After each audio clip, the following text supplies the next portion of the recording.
दोस्तों नमस्कार, मैं हूं आलोक पाठक और आप देख रहे हैं खबर दस्तक। इलाहाबाद में हाई कोर्ट से एक बड़ी खबर आई है। ये खबर जिसका इंतजार शंकराचार्य स्वामी अमितेश्वरानंद के करोड़ों भक्त कर रहे थे।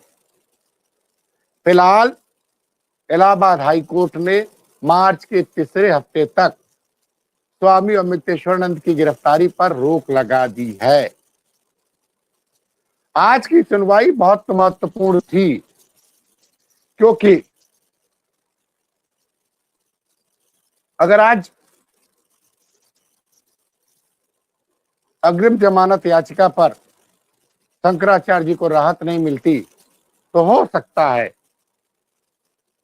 कि पुलिस शंकराचार्य जी को गिरफ्तार कर सकती थी। खैर, शंकराचार्य जी के पास वकीलों की बड़ी टीम है। उन्होंने सारी संभावनाओं को तलाशा और हाई कोर्ट पहुंचे। वैसे ये याचिका संभवतः सोमवार या मंगलवार को दाखिल की गई थी और उस पर आज सुनवाई हुई। शुक्रवार के दिन सोचिए, कल और परसों 2 दिन छुट्टी है, शनिवार रविवार। 3:35 पर जस्टिस सिन्हा की कोर्ट में यह मुकदमा सुना गया और जस्टिस सिन्हा ने फिलहाल इस मामले में अगली तारीख जो है 13 मार्च के तीसरे हफ्ते मामले की सुनवाई में मार्च में तीसरे हफ्ते की तारीख दी है और साथ ही साथ फिलहाल शंकराचार्य स्वामी अमितेश्वरानंद की गिरफ्तारी पर रोक लगा दी। अब जरा सोचिए, कल से पिछले 2 दिनों से गोदी मीडिया के चैनल लगातार एक प्रायोजित एजेंडा चला रहे थे। एक मेडिकल रिपोर्ट का हवाला दिया जा रहा था जो कोर्ट में भी पेश भी नहीं, से किसी की जानकारी नहीं है कि मेडिकल रिपोर्ट में जिन 2 नाबालिग बच्चों ने आरोप लगाया है उनके मेडिकल रिपोर्ट में यह दावा किया जा रहा था कि उनके साथ दुष्कर्म की पुष्टि हुई, जबकि वो रिपोर्ट अभी कोर्ट में रखी नहीं गई थी। तभी से कल से माहौल बनाया जा रहा था और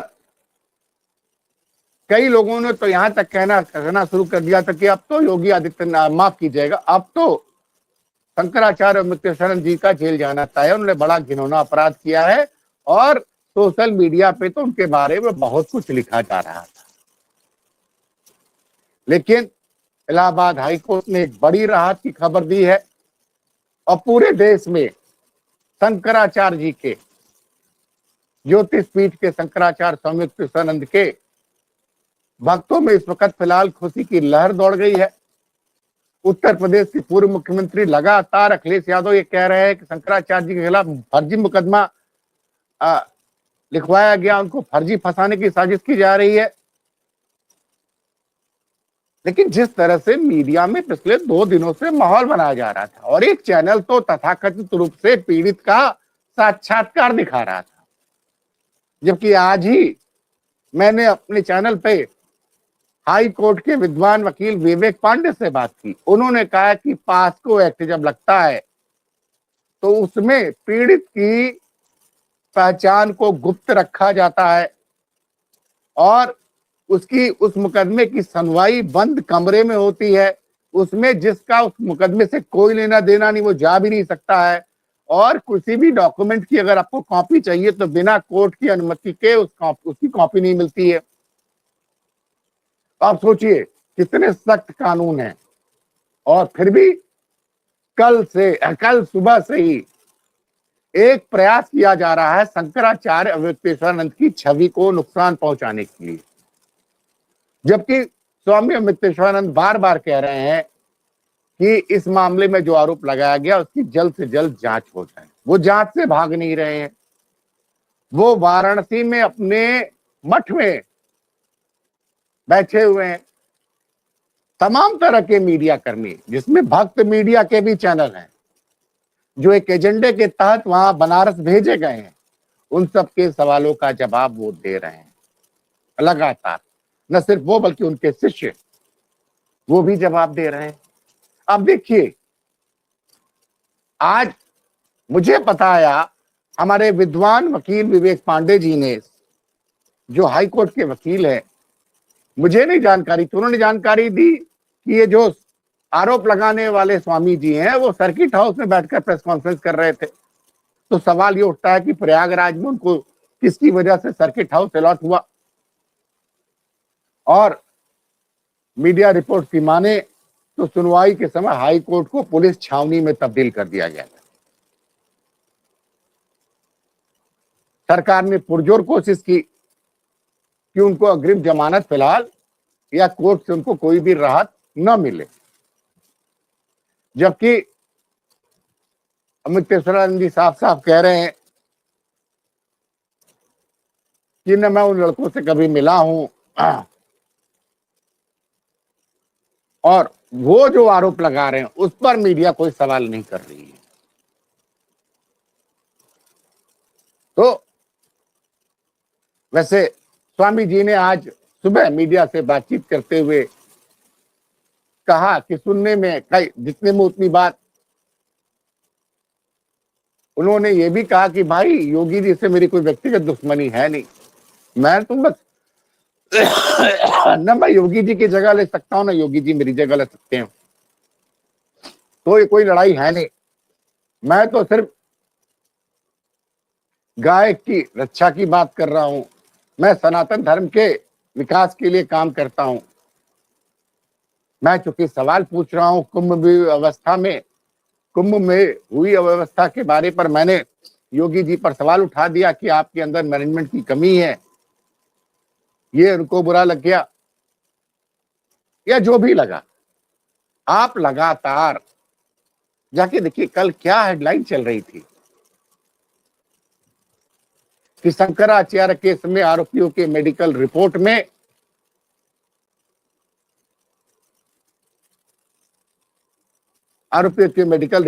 पुष्टि हुई कि उन सबों के साथ गलत काम हुआ, और मेडिकल रिपोर्ट अभी कोर्ट में पहुंची ही नहीं। सारे वकील बता रहे हैं कि इस तरह के जिसमें यौन शोषण के आरोप लगे होते हैं उसमें मेडिकल टीम उस व्यक्ति का मेडिकल करती है जिसका शोषण हुआ होता है, और उसकी एक रिपोर्ट बना के सील्ड लिफाफे में देती है, जो कोर्ट में खोला जाता है, उसको कोई देख नहीं सकता है। तो जो सील्ड लिफाफा मेडिकल बोर्ड की रिपोर्ट में था वो कैसे मीडिया को पता चल गया। और सवाल आशुतोष महाराज जी के ऊपर भी हो रहे हैं कि वो पुलिस की विवेचना से लेकर हर चीज की जानकारी दे रहे हैं, जैसे वो खुद ही पुलिस टीम के साथ चल रहे हैं।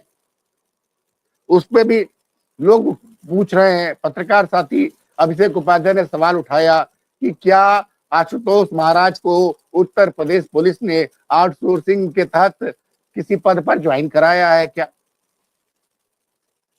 अब देखिए आज ही एक निर्णय आया है, जिस शराब घोटाले को लेकर दिल्ली में हुए शराब घोटाले को लेकर हल्ला मचा, केजरीवाल जी, मुख्यमंत्री दिल्ली के तत्कालीन मुख्यमंत्री केजरीवाल, उनके उप मुख्यमंत्री मनीष सिसोदिया, सत्येंद्र जैन और दो और नेताओं को, संजय सिंह वगैरह, सबको जेल भेज दिया गया। और उस मामले में जब सुप्रीम कोर्ट में सुनवाई हुई थी केजरीवाल जी की जमानत के लिए, तो जस्टिस खन्ना ने कहा था कि इस केस में कोई दम ही नहीं है, ये केस रिजेक्ट हो जाएगा। और जस्टिस संजीव खन्ना ने जो कहा था, retired chief justice of India ने, उनकी बात आज सही साबित हो गई, क्योंकि दिल्ली की डिस्ट्रिक्ट कोर्ट ने उस मामले में, शराब घोटाले के मामले में, केजरीवाल और मनीष सिसोदिया समेत 23 लोगों को पूरे मामले में बरी कर दिया। सीबीआई एक भी आरोप साबित नहीं कर पाई। उसके अलावा उल्टे उन्होंने सीबीआई के आयोग के खिलाफ जांच करने का आदेश दे दिया। सोचिए, उस मामले में मनीष सिसोदिया को लगभग 580 दिन जेल में बिताना पड़ा, केजरीवाल जी लगभग 6-7 महीने जेल में रहे, संजय सिंह भी लगभग 1.5 साल जेल में रहे, सत्येंद्र जैन जेल में रहे। उसी तरह से इस तरह के गंभीर आरोप लगाकर,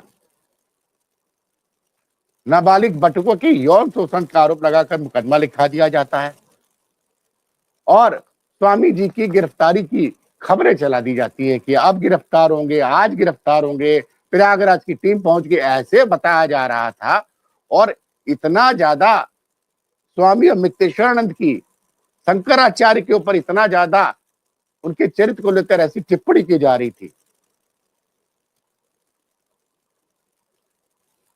भाई, मुकदमा होने से कोई अपराधी नहीं होता है। मुकदमा होने से कोई अपराधी नहीं होता है। और यहां तो लोगों ने मेडिकल रिपोर्ट भी पढ़ ली। जो मेडिकल रिपोर्ट, आरोपियों की मेडिकल रिपोर्ट अभी जो कोर्ट में पेश नहीं हुई है, और हमारे विद्वान वकील विवेक पांडे जी ने हमारे चैनल पे कहा है कि ऐसे मामले में, पास्को के मामले में, कोई भी रिपोर्ट की कॉपी बिना कोर्ट के जज के परमिशन से कोई आदमी नहीं ले सकता है। अभी वो कोर्ट में सबमिट भी नहीं हुई। और जब हाई कोर्ट में आज 3:35 पर सुनवाई थी, तो कुछ ना कुछ तो कोर्ट ने पाया होगा। कोर्ट ने सत्ता पक्ष के द्वारा दिए गए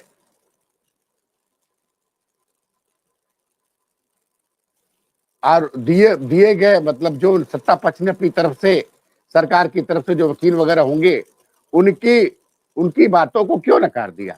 कुछ ना कुछ तो मेरिट रही होगी ना। कोर्ट ने दो बड़ी बातें कही आज।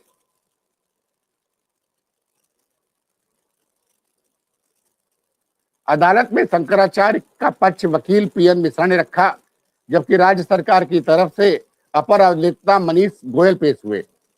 शिकायतकर्ता आशुतोष महाराज की वकील रीना सिंह ने भी दलील रखी। अब मार्च के तीसरे हफ्ते तक केस की सुनवाई होगी। हाई कोर्ट के फैसले पर शंकराचार्य जी का बयान आया है। हिंदू समुदाय बहुत आहत था कि ये क्या हो रहा है। लोगों में तरह तरह की आशंकाएं थी। लोगों को लगने लगा था कि हमारे गुरु जी ने कुछ गड़बड़ी किया है। आज कम से कम प्रथम दृष्टया ही सही, लेकिन सबको पता चल गया कि मामला झूठा है। सुनवाई होती है और न्याय भी होता है। तो ये होली के पहले एक अच्छी खबर, और आज रंग भरी एकादशी का भी दिन है। करोड़ों शंकराचार्य जी के मठ में बड़ी संख्या में भक्त इकट्ठे हो गए हैं और हर हर महादेव का नारा लगा रहे हैं।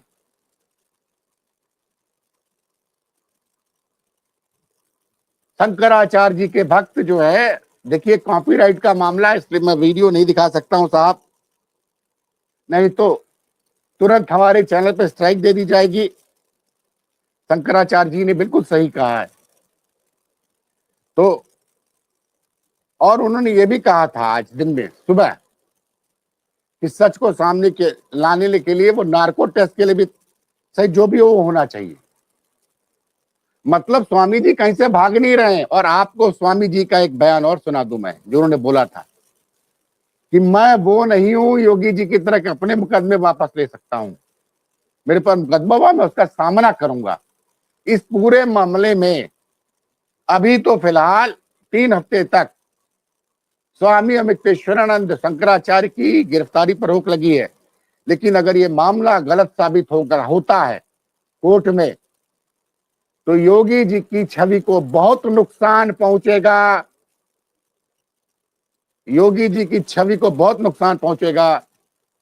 और हमारे एक पत्रकार साथी ने तो कहा है कि अब उत्तराखंड में 2027 में कांग्रेस और विपक्ष की सरकार बननी तय है, क्योंकि शंकराचार्य के अनुयायी बड़ी संख्या में उत्तराखंड में रहते हैं।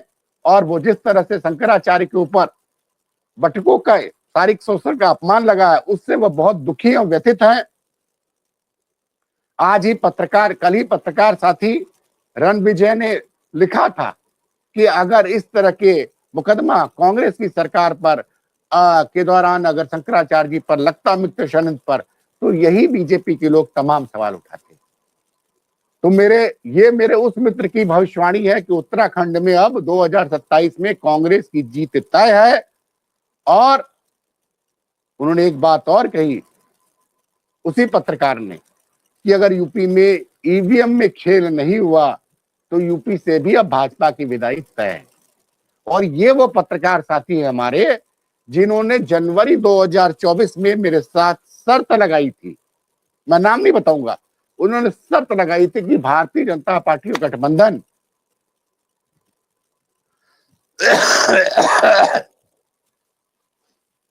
40 का भी आंकड़ा नहीं पार कर पाएंगे। आप सोचिए कब, टाइमिंग देखिएगा हमारे पत्रकार साथी का, के आकलन का। जनवरी 2024 में जब राम मंदिर की प्राण प्रतिष्ठा हो रही थी, सारे भक्त चैनल ऐसे दिखा रहे थे, जब मोदी जी के भक्त ये दावा कर रहे थे कि मोदी जी प्रभु श्री राम को लेके आए। सोचिए इनके भक्त कितने विद्वान हैं, जो प्रभु श्री राम, जिन प्रभु श्री राम की वजह से पूरी दुनिया है, पूरी मानवता है, उसको ये भाजपा ही दावा कर रहे थे कि इनके मोदी और योगी प्रभु श्री राम को लेके आए हैं। याद करिए, बड़ी सी तस्वीर बना दी थी मोदी जी की और उंगली पकड़ के प्रभु श्री राम को लेके आए। उस वक्त उन्होंने कहा कि जनता इनके अहंकार से बहुत नाराज है। और मैं बताऊं, इस प्राण प्रतिष्ठा आयोजन का जो 22 जनवरी 2024 को अयोध्या में हुआ था, प्रभु श्री राम के भव्य मंदिर का, उसकी टाइमिंग पे वाराणसी के विद्वान ज्योतिषों ने भी सवाल उठाए थे और शंकराचार्य मुक्तेश्वरन ने भी सवाल उठाए थे कि आपको आधे अधूरे मंदिर में प्राण प्रतिष्ठा का आयोजन नहीं करना चाहिए। लेकिन चूंकि 2024 का लोकसभा चुनाव था, भारतीय जनता पार्टी संभवतः उसका राजनीतिक फायदा उठाना चाहती थी। और उसके बाद क्या हुआ, प्रभु श्री राम का आशीर्वाद अयोध्या नरेश स्वदेश पासी के साथ आ गया और सपा के सांसद और हनुमानगढ़ी के अनन्य भक्त अवधेश पासी वहां से सांसद हो गए और अयोध्या की जनता ने योगी आदित्यनाथ का अहंकार तोड़ दिया, चूर चूर कर दिया। योगी जी वास्तव में अगर राम भक्त होते तो 4 जून 2024 को वो बार बार कहते हैं कि मैं मठ वापस जाऊंगा।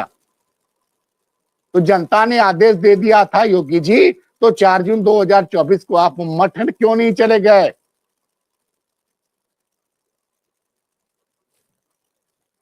खैर, उसके बाद अब देखिए लगातार कोर्ट के फैसलों से योगी सरकार की कितनी किरकिरी हो रही है। और आज तो केजरीवाल जी और उनके लोगों को जब बाइज्जत बरी किया, तो सपा के राष्ट्रीय अध्यक्ष उत्तर प्रदेश के भूतपूर्व मुख्यमंत्री अखिलेश यादव ने ट्वीट किया कि आज का फैसला भाजपाइयों के लिए